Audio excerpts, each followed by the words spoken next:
Good evening, everyone. Welcome back to BBI here. We're going to begin with our hymnology. Tonight our song is on Surely Goodness and Mercy. The beloved words of Psalm 23 have undoubtedly provided greater comfort and encouragement to God's people through the years than any other portion of Scripture. In times of deep need, how these tender words from the psalmist David minister so meaningfully to our wounded spirits. This psalm has also formed the textual basis for more sacred music than any other scriptural setting. A contemporary version of this text, written in 1958 by John W. Peterson and Alfred B. Smith, has since become a favorite in our evangelical hymnals. Charles Haddon Spurgeon, who we all know as the Prince of Preachers of the past century, labored for more than 20 years on his unrivaled commentary of the Psalms, a 7-volume work entitled The Treasury of David. Only those who have meditated profoundly upon the Psalms, wrote Spurgeon, can have any adequate conception of the wealth they contain. Here are just a few of the comments that Mr. Spurgeon made about the 23rd Psalm. He said, "No man has a right to consider himself of the Lord's sheep unless his nature has been renewed. For the scriptural description of unconverted men does not picture them as sheep, but as wolves or goats. A sheep is an object of property, not a wild animal. It is well to know, as certainly as David did, that we belong to the Lord. There is a tone of confidence about this sentence. The Lord is my shepherd. The sweetest word of the whole is that the monosyllable my. He does not say, the Lord is the shepherd of the world at large, and leadeth forth the multitude as his flock. If he's a shepherd to no one else, he is a shepherd to me. He cares for me, watches over me, and preserves me." The words are in the present tense.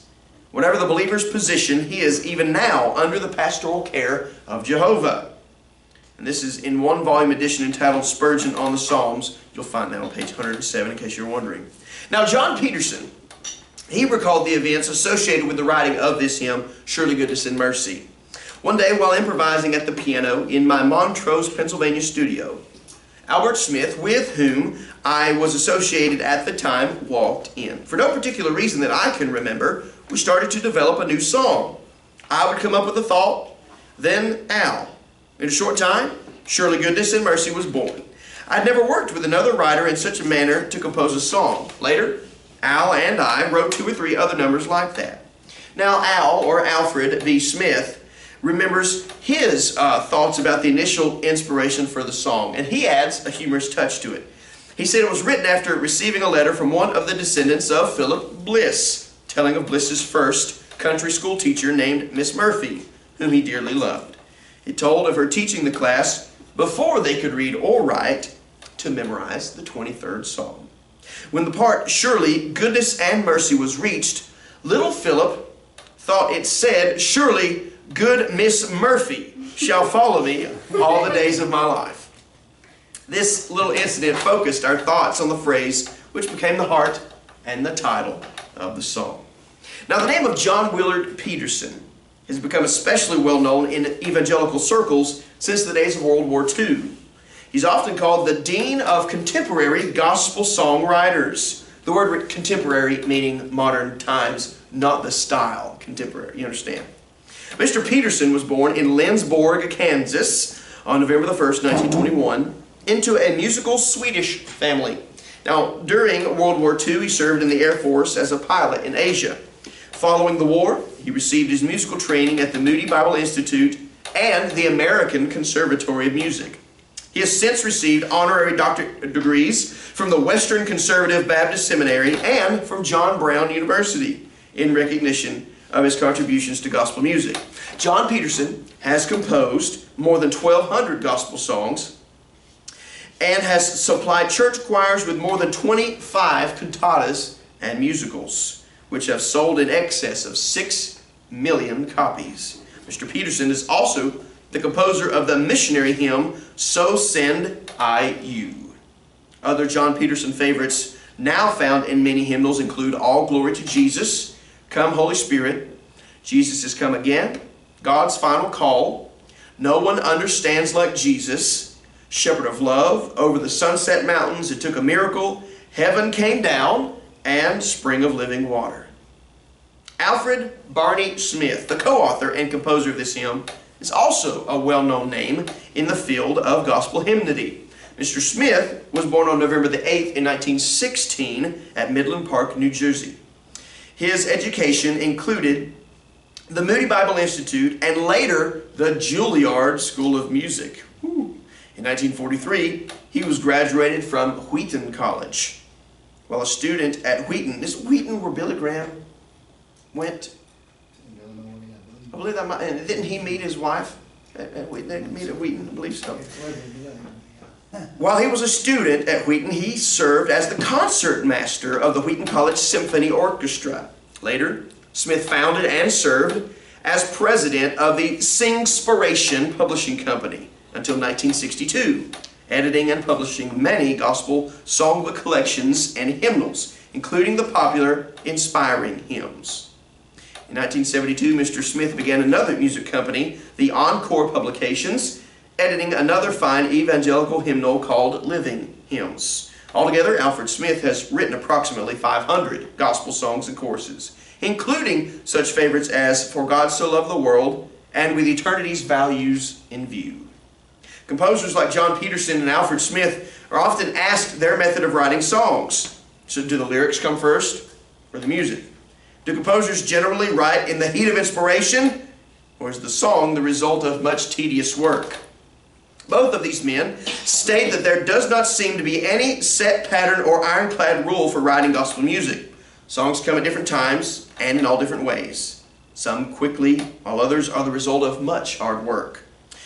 We give thanks for the combined talents of these two fine gospel songwriters and their delightful setting of the beloved 23rd Psalm. Let me read you the first verse and chorus, give you an idea. If you don't know Surely Goodness and Mercy, show you how it goes.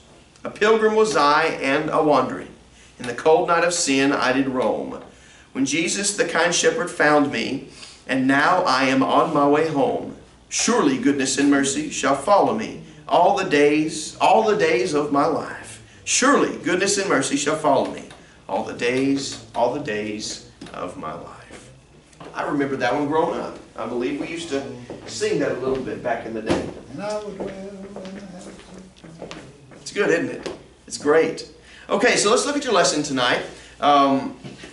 It says lesson 5. You may be wondering why we're on lesson 5. Technically, it's because I sent you home with lesson 4. I just didn't give you a cover sheet for it. I'll get you one. I just realized I didn't make you one for that. If you remember, I gave you those 38 different exercises that you were to go through. That was technically lesson 4 for you to work through exercises on your own and reinforcing the skills. So now we're on lesson 5 as we examine melodies that begin on tones that are not the tonic.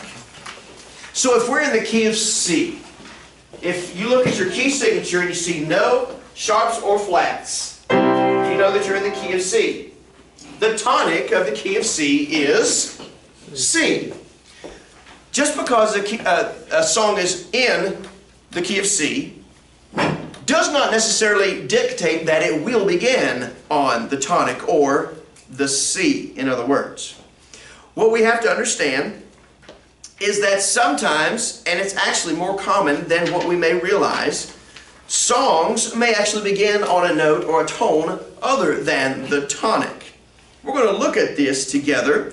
I want to give you a few examples out of the church hymnal, and then we're going to practice and rehearse our songs that we previously learned as we went through our diction lessons, okay? So let's look at this together real quick. Look at your sheets. I made copies for you. It should just be a front and back, and that's really all you've got, okay? So look at the part where you'll see exercise 8. Exercise 8, it says melodies that begin on a tone other than the tonic. Now this particular unit in this wonderful book that I found, the first 7 exercises of this book basically are rehashing what we've already learned. This is actually the chapter in the book that teaches elementary conducting patterns and the fundamentals of conducting and whatnot. We've already done that. So I just went ahead and skipped into the part that is beneficial to where we are now, dealing with these, the tones other than tonics in which a song begins.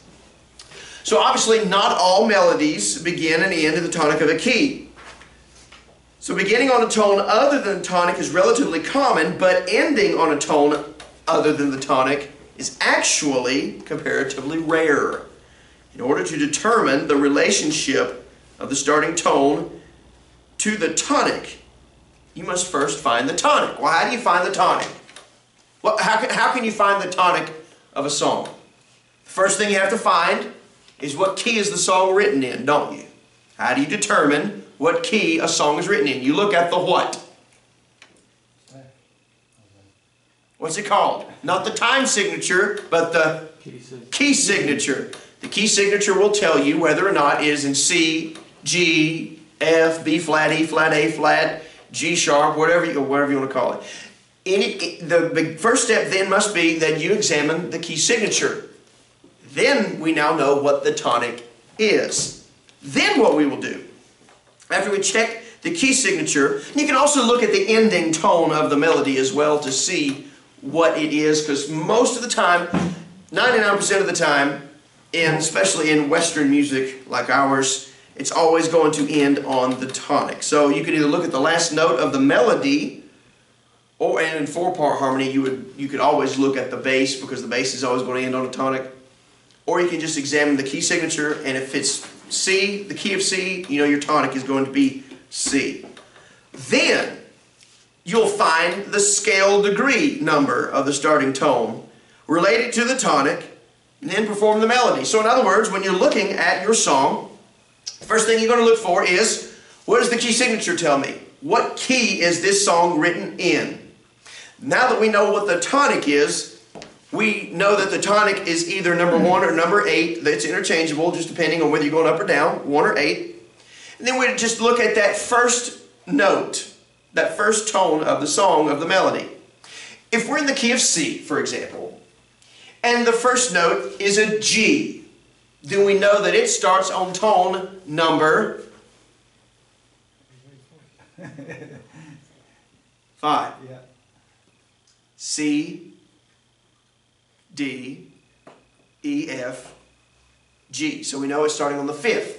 So we'd go C, D, E, F, G. So we know the first note is in that particular instance. So that's what you have to do. Just find out how it's relative to what the tonic is. If we look at it and it's in the key of C, tonic would be C, but the first note is a B. If C is a 1 or an 8, that would mean that B is a 7. So if we have C, then we have B, C, B, 8, 7, or 1, 7. You see what I'm doing? It's all about how it relates back to the tonic. So if you look at it and you realize, okay, this is written in the key of F, but that first note of the melody is not an F, then you know that even though the key that it's written in is F, you're not going to start out by singing an F if that's not the first note. So you have to figure out, so say it's the 5th one, or it's the 3rd one. What would the 3rd compared to F be? What would it be? F, G, A. So it'd be A. F, G, A. F, G, A. So it's all about making it relative back to home. You have to remember where home is. All the while you're keeping it in the back of your mind what the tonic of the song is, and everything relates to it. And the more you do it, the more familiar you get with, always eventually you wind your way back to home. Everything relates to the tonic. Everything relates to the home plate, home base, okay? So always keep your tonic in your mind. Let's look at, you got your hymnals out, right?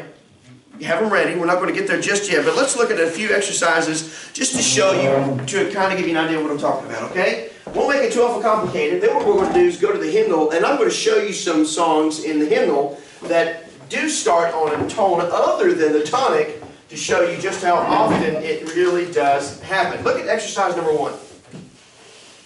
Exercise number 1 is written, what is the key signature? First of all, that's all we always look for, right?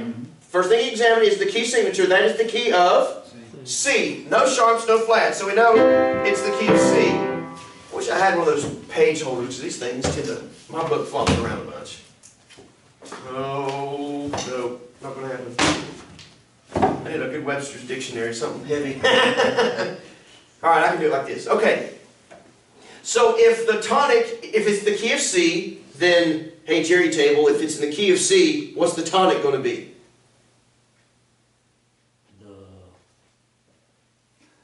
If it's the key of C, what's the tonic? C. C, yes, absolutely. So if you're in the key of F, the tonic would be? F, thank you very much. All right, good. So if you're looking at exercise number 1 in your book, or on your page there, exercise number 1, we know it's the key of C, so our tonic is C. C, do that with me, C, that's middle C. But look at the first note. What is the first note of that exercise? B. Okay, so if we're on a tonic of, or a number 1 or number 8, C, and we know that that's not C, but it's B. Compared to a C tonic, what number would be B? 7. So we'd start at, we know that's tonic because it's, so it's B, C, D, B, C, B, D, E, D, E, C, D, E, F, G, F, G, F, E, D, C, B, C. If you start right, most of the time you'll end right. But if you start wrong, you'll get lost and you'll find yourself straggling to get back to home to begin with. So what's the first thing we examine in a song to determine where we're going with it? The key signature. That determines then what the stuff you put in your hair, the tonic of the song. Then when we know what the tonic is, we examine what's the first note of the melody. If it is not the tonic, we have to then examine what number is it in relation. It's either going to be 2, 3, 4, 5, 6, or 7 if it's not the tonic, right? Okay. Look at exercise number 2. If it has 1 flat, which is B flat, we know that that is the key of F. Okay? F. In the key of F, the tonic is F. Very good. Tonic is F. The first note, Scotty, of the song is what? G. In this line, exercise 2, the first note is G. The tonic is F, but the first note is number 2, which is G in this key. I can't do it in that octave, so I'm going to do it down here. Right? Come along with me. We're going to start here at number 2, and we're just going to hum the line beginning here. Remember, this is our tonic. But here's where we're starting. We're starting at number 2.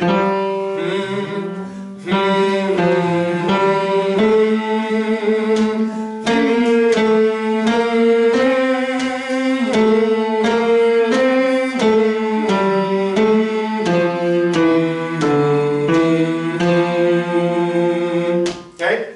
So, again, it's this simple. It's a 3-step process. First time somebody hands you a song, if you... This happens to me quite often in my church because they sing so many songs out of the church hymnal I've never even known existed. It's fantastic. So I have to put this into practice on a weekly basis, believe it or not. I mean, think about it. There's 410 songs in here, right? What are the odds that you know every single one of them? Well, unless you're my mom, more than likely you're not going to know every single one of them. 410 pages.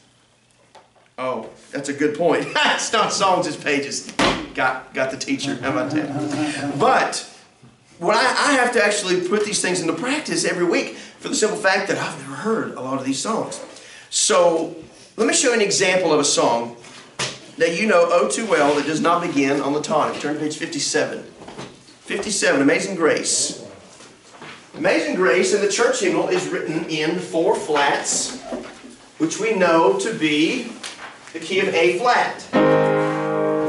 Okay? So tonic is A flat, 1 or 8, 1, okay? But what's the first melody note? E. It's an E flat. Yes, sir. E flat. So now we got to figure out if all I do is give you the key that it's in, or the tonic, how do I get from there to the first note of Amazing Grace? Well, we start at 1, and we know we're going to end up in E flat. 1, 2, 3, 4, 5. C flats are on the 5th. 1, 5. Do that with me, that interval. Ready? 1, 5, 1, 5, 1, 5. Now climb the scale with me. 1, 2, 3, 4, 5. 5, 4, 3, 2, 1. You just got to look at it and say, okay, so what's the interval from the tonic to this? Well, in this case, it's a 5th. Okay? So the first note would be Amazing Grace, how sweet the sound. So you see, you've always done that. You just didn't realize what you were doing. Now you understand, not just from the front face value, but also looking at it from the back side. Now we are beginning on the 5th of this key because the tonic is an A flat, but the melody begins on E flat, and that's A flat, B flat, C, D flat, E flat, 5th. Okay, so that's the way we figure it out. Now, the reason that this is super beneficial is for people that sing tenor or alto. Because typically speaking, it's easier to pick out the melody than it is the harmony.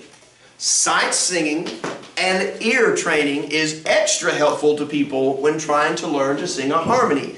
It is not the best of ideas to make up your own harmony as you go along when you have music in front of you.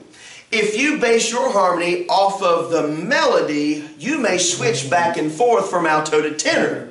And that makes it difficult for the people that are trying to sing alto and the people that are trying to sing tenor, going back and forth, back and forth. I don't know how many times I've sung in choirs where I'm singing my tenor line and I've got altos that I can hear that are singing my line some of the times, then going back and singing alto, and then they'll look at me and say, "Why are you singing alto?" I'm like, wait a minute, I'm reading the music here and you're telling me that I'm wrong? Well, what do you do? Well, you just simply say, well, I tell you what, I'll try to do better from now on. So then it's fun to switch gears and actually sing alto, and then they realize, I'm not doing it right. So it's a little bit of a learning experience, but that's why it's important to sing according to the notes, because if we make it up as we go, we'll walk on top of each other and we'll lose the beauty of 4-part harmony because we keep doubling up here and there when we're not supposed to. Okay? So, let's look at how to use sight singing, sight reading, sight singing, and ear training when learning to sing a harmony part to a song like Amazing Grace, for example. Look at the tenor line of Amazing Grace. We all know that that's the bass clef top line. You have bass and tenor in the bass clef. The tenor line is the top line of the bass clef. Now, again, what key are we in? A flat. What's the tonic? A flat. What note is the first note of tenor? It's A flat. It is A flat, so therefore tenor starts on tonic. So if somebody comes in and just gives you the opening chord of Amazing Grace, then you know that you're going to be starting on the tonic of A flat if you're singing tenor. It's this easy. Ready?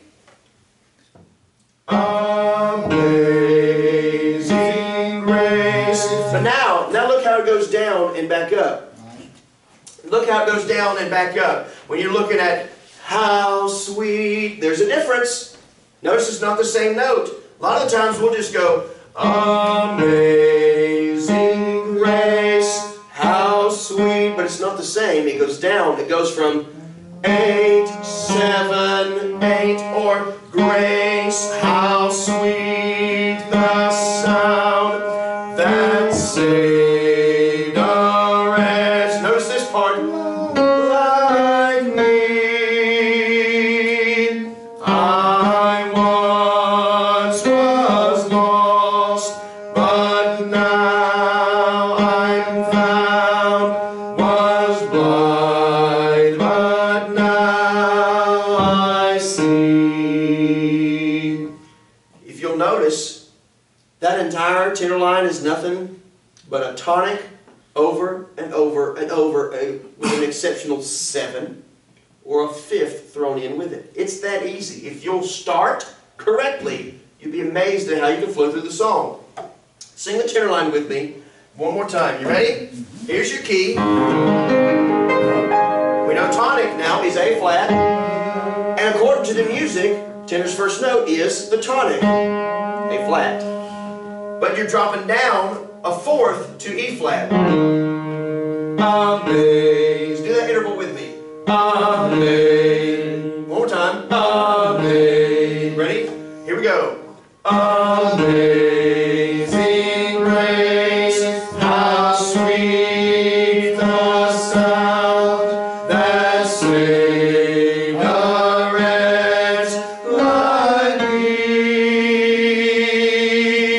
I once was lost, but now I'm found. Was blind, but now I see. Very easy. Sight reading becomes much more simple when you begin to make sense of it in your head. When you can begin to piece the puzzle together and see how it relates, just learning what is tonic. How does my first note relate to the tonic? Oh, it is the tonic. And look, all throughout that line, it's nothing but tonics, tonics, tonics, all the way across, with a few differences here and there.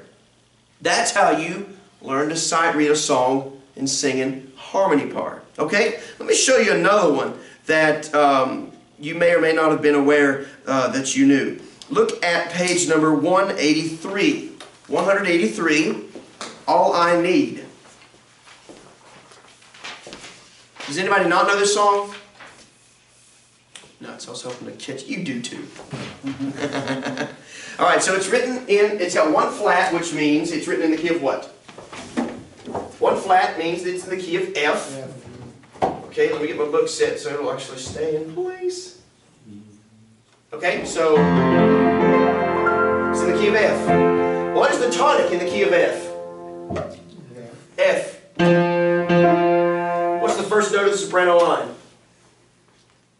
See? Oh no, excuse me.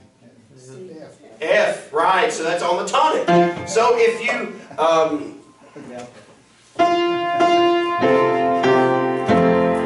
so now we know the sopranos are going to start on the tonic, which I just played for you. Jesus Christ is made to me, all I need, all I need. Now songs like this are very simple to sight read because it's one interval up and down movement. It's not fifths and sixths and whatnots for the most part. It's just going up and down from first to second, back down to first and stuff like that. So here's your tonic. This is how the song goes. Jesus Christ is made to me, all I need, all I need. Sing that with me. Ready? Here's your tonic. We're singing the melody. Melody only. Here's your tonic. Ready? 1, 2, ready, go. Jesus Christ is made to me, all I need, all I need. He alone is all my plea. He is all I need. Good. Now look at the chorus. It's a big jump. You're going from F to C. What kind of an interval is that? Count that. All right. F up there. F, G, A, B, C, or B flat C, I should say. I will take for granted you know the key signature flats the B. So it's a fifth, in other words. A fifth is a natural increment because you're going from 1, 3, 5, 1, 3, 5. That's your major chord. So F, A, C. So we're going from the tonic of F at need at the end of the verse. You see that? Need. He is all I need. Now you're going up to your fifth. F, G, A, B flat, C, F, C. Do that with me. F, C, or 1, 5. Again. 1, 5. 1, 2, 3, 4, 5. 4, 3, 2, 1. So you're going from He is all I need. Ready? Wisdom, righteousness, and power, holiness forevermore. My redemption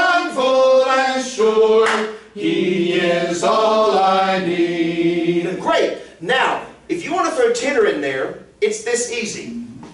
We're in the key of F. Tonic is F. At the tenor line, what's their first note? Tenor's first note is what? An A. In the key of F, what number is A? F, G, A. That's a third. Okay? 1, 2, 3. So we know the tenor's first note is going to be 3. A.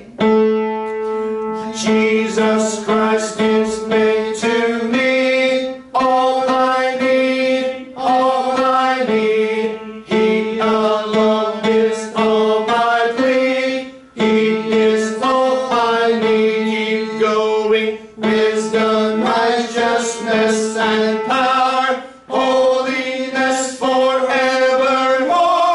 My redemption full and sure. He is all I need. Great. See, it's that simple. Altos, let's do yours real quick. Key of F. We know that your tonic is F. But what's the alto's first note? That is middle C. Compared to an F, what did we say a C was? 1, 2, 3, 4, 5. It's a fifth. Okay?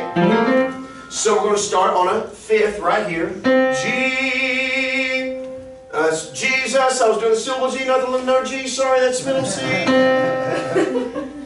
Ready? Jesus. Sing it with me.